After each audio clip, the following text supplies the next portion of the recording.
طالبانو ورونو امریکا ولې امریکا ده؟ هر چېرته په امریکا کې چې ښه تکړه سړی د دوی غواړي پیسې ورکوي. دنیا کې چې ښه ډاکټره پیدا سي امریکا یې غواړي.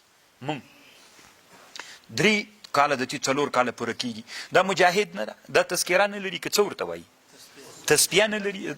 طالبانو دلته چې کوم علمي سړی ده، چې کوم علمي سړی ده، د اسلام تقاضا دا ده او د انسانیت تقاضا دا ده که هر څوک ده په هره معنا چې وي ته اسلام ته تشویق کړه، کار ترې واخله. تسپیه څه کوي؟ زه ډېر کار کوی سم طالبانو که په خپل مسلک کې چې هغه په فزیک کې ماهر ده، په کمپیوټر ساینس کې ماهر ده، هغه ډېر کار کوی سي. هغه چې ډېر کار کولی سي نو ولې خفه کوي؟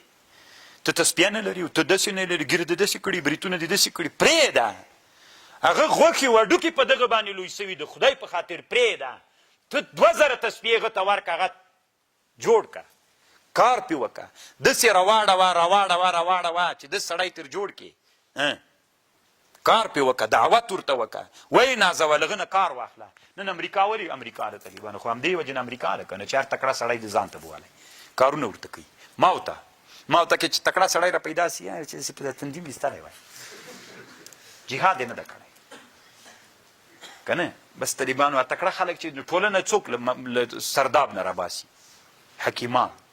نو چې حکیم دې له منځه لاړ سو خو بېرته سرداب ته درب غورځېږي، پړي باندې تړلې نیمایي څا ته یې راخېځولې چې هغه پړی در نه وشکېږي، کک چې وروغورځېږي، نور دې هم درب په زوره سي، کې دې پښې ماتې سي پکې چې بیا بیخي راجګ سي.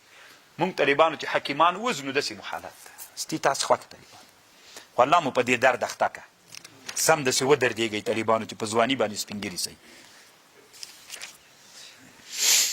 وهذا ځکه طالبانو ډېرو کمو انسانانو سره نن درد شتون لري. طالبانو ډېرو کمو سره دا کله کله امتحانونه راسي طالبانو، امتحانونه بیا دا سړي ته معلومات کوي چې څنګه چل ده، څومره انسانان په درد باندې لګیا دي، څومره انسانان